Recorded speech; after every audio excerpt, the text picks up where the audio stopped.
ቲና ጋር ነው አሳግቷለች። ምን? ይኸውልህ ካሌብ እባክህን ተረጋጋ። አሁን የታቦቷ ነው ያለችው?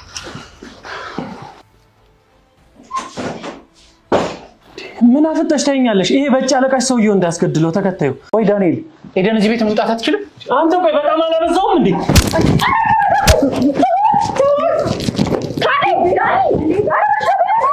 አባባ የካሌብ አባት የት እንዳለና ምን ሁኔታ ውስጥ እንዳለ ትሁት ዳንኤልን እባክህን አጣራልኝ፣ የእስካሁኑን ስራህን የእስካሁኑን ኃጢአትህን ምናልባት አሁን መልካም ነገር ከሰራ ያብስልህ ይሆናል ብላ በጠየቀችው መሰረት ዳንኤልም ከባድ ፍጥጫ ከገባ በኋላ አባባ የት እንዳለ ቲናን በማጣራትና በመመርመር በማታለል ያለበትን ቦታ ሊያውቅ ችሏል።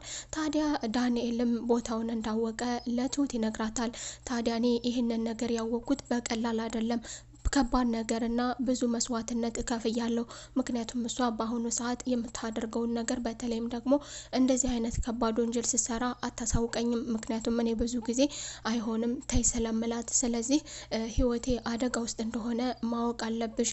እናማ ደግሞ ይሄንን ነገር ስነግርሽ ለካሌብም ስትነግሪው ካሌብ ደግሞ መረጋጋት እንዳለበት መዘንጋት የለበትም። እንዲሁ ደግሞ አንቺን ብትሆኚ የተለየ አክቲቪቲሽ ላይ እንዳታሳይ ሲል ሚስጥሩን ነግሯታል። ሰላም ጤና ይስጥልኝ ውድና የተከበራችሁ የቻናል ቤተሰቦች እንደምን አላችሁ? ሁላችሁም በያላችሁበት የዓለም ዳርቻ ሰላማችሁ በዚህ ይበልልኝ። ለቤቴ አዲስ የሆናችሁ የደወል ምልክቷን በመጫን ቤተሰብ ይሁኑ። ዳንኤል እና ትሁት በተነጋገሩት መሰረት እንግዲህ ዳንኤል ሚስጥሩን ይዞ መጥቷል። ታዲያ ትሁትም ምን አደረገች? የምታውቀውን ነገር መፍትሄ ያመጣል በማለት ለካሌብ ትነግረዋለች።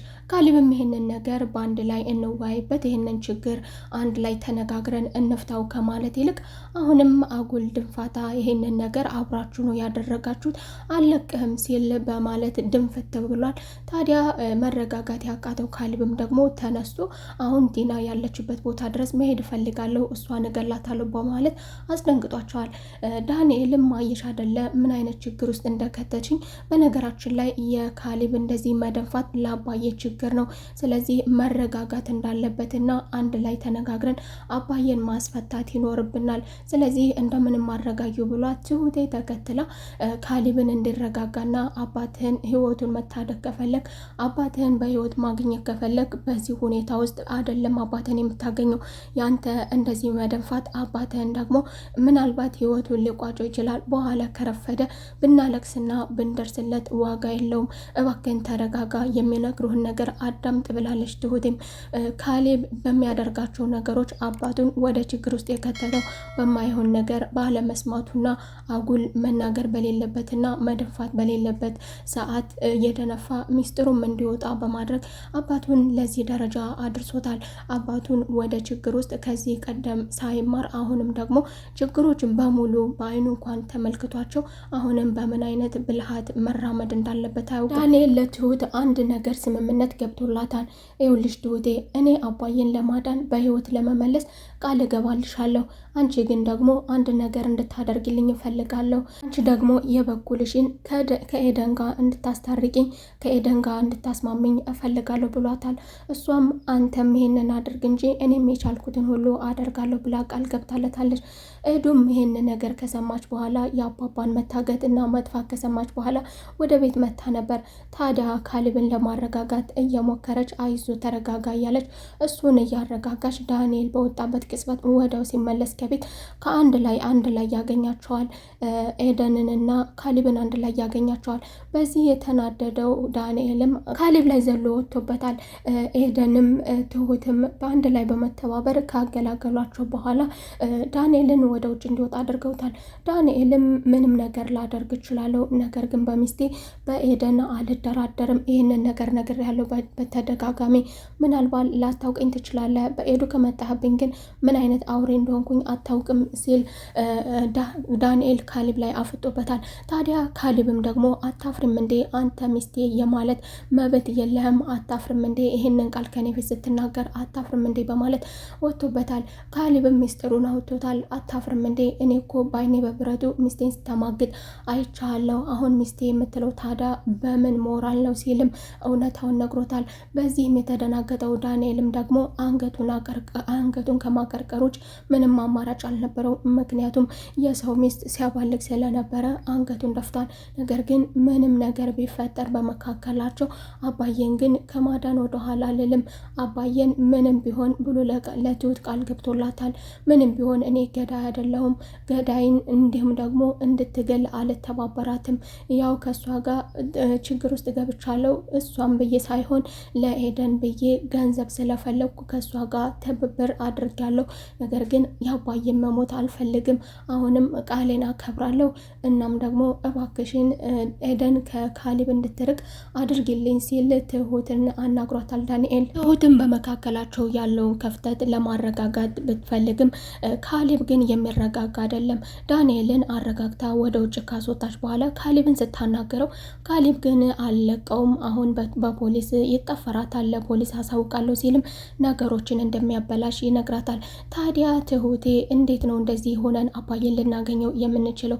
ካሊብ ምን ሆነሃል? ብስል ሁን እንጂ ስትል መክረዋለች። እሱም ደግሞ አታዩም እንዴ እሱ እኮ ነው ዘሎ የወጣብኝ። እንዴት ነው አባዬን አግቶ ባለቤቴን አማግቶ እንዴት ነው ዝም የምለው? በዛ ላይ ደግሞ ቤቴ ተቀምጦ ሲል እንደተማረረም ይነግራታል። ትሁትም እኔ ብሆን አባቴ እንዳንተ የታገተብኝ እኔ ብሆን ኖሮ እየተመታውም ቢሆን እያልኩም ቢሆን እታገሳለሁ። ስለዚህ አሁን በስል ነው መሆን ያለብህ ካሊብ፣ አሁን መረጋጋት አለብህ። አንተ ስለደነፋህና ስለተበሳጨህ ስላበድግም ሆነ ለፖሊስ ስላመለከት የሚገኝ ምንም አይነት ነገር መፍትሄ የለም። ስለዚህ መረጋጋት አለብህ በማለት አስፈላጊና ወቅቱን ያልጠበቀ ንዴትና ድንፈታ የሚያደርገውን ካሊብን እንደምንም ታግዘዋለች። ካሊብ በጣም ያናደዳል። ማዳመጥ አይፈልግም፣ መረጋጋት አይፈልግም። ነገሮችን ያበላሻል። ነገሮችን ወደዚህ ቦታ እንዲደርሱ ያደረጋቸው እሱ ነው። ትሁት ተረጋጋ፣ እንደው ተረጋጋ፣ የማትረጋጋ ከሆነ ደግሞ አባትህን ታጣዋለህ ስትልም በንዴት አናግረዋለች። እኔ ለአባባ ያለበትን ቦታ ለማጣራት ሲል ቲናም ቢፈልጋትም አያገኛትም። ቲና ድል ያገኘች ስለመሰላት ሰሞኑን መፈንጠስ አብስታለች ወደ ውጭ። ታዲያ ዳንኤልም ደግሞ ለመሆኑ የት ሆነሽ ነው ቲና? ሰሞኑን እኮ እያገኘውሽ አይደለም፣ ስልክሽም እየሰራልኝ አይደለም፣ ወዴት እየሄድሽ ነው በማለት ይጠይቃታል። እሷም ደግሞ እኔ ሳልሆን የጠፋሁት አንተ ነህ እኮ የጠፋኸው ስትል መልሳለታለች። እሱም ደግሞ አትቀልጂ፣ እውነታውን ንገሪኝ። ዳንኤልም አባባ የት ቦታ እንደሚገኝ ምን ውስጥ እንዳደረገችው ለማጣራት ቢሞክርም ይህንን ነገር ማወቅ ቀላል አይደለም ለዳንኤልም ቢሆን። ምክንያቱም ቲና እንዳትናገሪ ብሎ ስላላታጋችሁ ይህንን ነገር ለዳንኤልም ቢሆን በቀላሉ አትናገርም። ትንሽ ፍንጭ ብታሳየውም ስለ አባባ ቢጠይቃትም ግን መመለስ አትፈልግም። በተለይም ደግሞ ከዚህ ቤት ሆነን እንዳታናገረኝ በማለት አስጠንቅቀዋለች። እሱም እሺ ብቻ ደህንነቱን ንገሪኝ በማለት ስለ ደህንነቱ ብቻ በማጣራት ለትሁት ደህንነቱን አጣርቻለሁ፣ ደህና ነው፣ ቦታውን ግን ልትነግረኝ አልቻለችም። በሂደት ደግሞ እስከማገኝ ድረስ ቦታውንና መጨረሻውን እስከማውቀ ድረስ ስለዚህ እስከዛው ድረስ ደህንነቱን ብቻ ነግርሻለሁ፣ ደህና ነው ብቻ በማለት ለትሁትም ነግሮ አረጋግጧል። ዳኒ ኤደንን ለማናገር ቢፈልግም ኤደን ግን ለማናገር ፈቃደኛ አይደለችም። እንዴት እንዳስጠላኸኝ ብታውቅ አይንህን ማየት አልፈልግም፣ ከፊቴ ዞር በልኝ ትለዋለች። ሁለታቸው ከፊቷ በሷ ምክንያት ስለተጋጩ ምን እያደረክ ነው አልገባኝም ብላለች። ዳንኤል ሚስጥሩን ስለነገራቸው እሷም ደግሞ ሚስጥሩን ከሰማች በኋላ ለመሆኑ አንተ እስከዚህ ውስጥ እንደሌለህበት በምን ይታወቃል? እንዴት እንደዚች አይነት ሰው ጋር እንደዚህ አይነት ቦታ ውስጥ ትገባለህ? ለማንኛውም አጠገቤ ድርሽ እንዳትል ብሎ አባባ ለአጋቹ እባክህን ልጄ እስኪ ፈታኝና ልጄ ላናግረው፣ ልጄ ይጨነቃል፣ ምን አይነት ቦታ ውስጥ ይሆን እያለ ምናልባት አባቴ በህይወት የለ ይሆን እያለ ይጨነቃል፣ እባክህን አንዴ ልጄን አገናኝም በማለት ይጠይቀዋል። አጋቹም ደግሞ ችግር ነው ይህንን ባደርግልህ ፖሊስ ይዘው ስለሚመጡ እኔ ይህንን ላደርግልህ አልችልም በማለት መልሶለታል። አጋቹ ምን እንደሚፈልግ አባባ ጠይቆት ነበር። ይኸውልህ ልጄ ገንዘብ ከሆነ የምትፈልገው እኔ ገንዘብ እሰጥሃለሁ ብሎታል። ነገር ግን አጋቹ አንድ ነገር ይፈራል። ይህንን ነገር ማድረግ አልፈልግም፣ ምክንያቱም አንደኛ ለስራዬ ታማኝ መሆን እፈልጋለሁ፣ ሁለተኛ ደግሞ እንደዚህ አይነት ሰዎች ብዙ ጊዜ ስለሚያጭበረብሩን እኔ በዚህ ቃል አልገባም ብሏል። ነገር ግን አጋቹ አባባን እንደሚያገዘውና መረጋጋት እንዳለበት ገንዘቡንም ቢሆን ስለማይታመኑ ብዙ ጊዜ እንደዚህ አይነት ሰዎች ስለካዱ በፈቃዱና ነው ይህንን ነገር የማላደርግልህ በማለት ከቲና ደግሞ ምንም አይነት ገንዘብ እንደማያገኝ እየተገነዘበው አጋች ደግሞ ገንዘብ እኮ የሰጠሽን ገንዘብ በቂ አይደለም፣ ተጨማሪ ገንዘብ እፈልጋለሁ በማለት ይጠይቃታል። ቲናም ከዚህ ሌላ ምንም አይነት ገንዘብ የላትም፣ ምክንያቱም እውነታው ይሄ ነው። ምክንያቱም ደግሞ አባባ ገንዘቦቹን በብልሃት ስላነሳባት እንዲሁም ከካሊብም ምንም አይነት ገንዘብ እንዳታገኝ ስላደረጋት፣ ስለዚህ እሱን ለማስገደል የገንዘብ አቅም ስለሌላት አባባ የማምለጥ እድሉ ከፍተኛ ነው። ካሊብም ለኤደን ይኸውልሽ ኤደን እኔ ታማኝነቴን በዚህ አረጋግጥልሻለሁ። አባዬ ከገባበት ችግር ውስጥ እኔ እጄ የለበትም። እሱን ደግሞ ለማድረግ እሱን ነፃ ለማውጣት ደግሞ ብዙ እየለፋው ነው ሲልም ለሷ ቃል ገብቶላታል። ታዲያ ኤደንም ደግሞ አንተ ከዚህ ውስጥ እንደሌለበት ምን ማረጋገጫ አለ? አንተስ የሷ ጭራ አይደለህ እንዴ? ከመሰረቱ እንደዚህ አይነት ወንጀል የሚሰራ ሰው ጋር ምን ትሰራለህ? በማለት ብታገላምጠውም ዳንኤል ግን እኔ ቃል እገባልሻለሁ አባዬን በሰላም ይዤው እንደምመጣ በማለት ለኤዱ ቃል ገብቶላታል። አጋቹ ከቲና ምንም አይነት ገንዘብ እንደማያገኝ ስላወቀ እሷም ደግሞ ከፍተኛ ገንዘብ ከፍያለው ስላለችው ከዚህ በላይ የመክፈል አቅም እንደሌላ ስለተረዳ አጋቹ አባባን ይልቁንም ከእሷ ጋር ብትስማሙ ይሻላል በማለት እንደ አማራጭ መክሮታል። አባባም ደግሞ ስለምኑ ነው የምስማማው ለመሆኑ እስኪ ንገረኝ ልጄ ይለዋል። እሱም ደግሞ አጋቹ የምትልህን ነገር በማድረግ ተስማሙና ገላግሉን እኛንም።